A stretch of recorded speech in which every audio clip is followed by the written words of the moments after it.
ကျွန်တော်တို့ NS Mobile Technology မှာတင်တဲ့အမယ်ဆိုရင်စောစောစီစီကျွဲထားဖို့လိုပါတယ်ခင်ဗျာဒါကတော့လက်ရှိ hardware ဘက်ကကျောင်းသားတွေဖြစ်ပါတယ် hardware ဘက်ကကျောင်းသားတွေဖြစ်ပါတယ်အခု software ဘက်ခန်းကိုသွားပါမယ်ခင်ဗျာ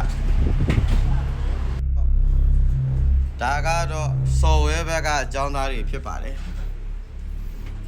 နေစိုးနေရာစုံကနေလာရောက်တက်ကြတာဖြစ်ပါတယ်လို့ဆိုစာတင်တဲ့73နှစ်လောက်အတွင်းမှာဟောဒီကျောင်းသားကတော့တနင်္ဂနွေနေ့ကိုတယောက်တည်းအလုံးလိုချင်ပြီးတော့လှုပ်ချင်တဲ့ကျောင်းသားသို့ပါပြောဘူးတယ်ရှိတာကျဲလူတွေတော့ကျွမ်းနေလို့နေမှာပါနော်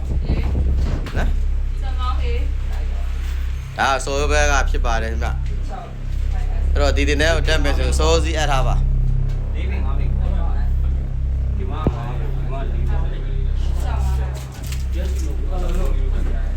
ဒါတော့ iPhone ကိုဖတ်ဝဲရင်းနေပါပြီတင်တဲ့သားကာလ2ရက်ပဲရှိသေးတယ်ဟုတ်ကလေးချင်းနေ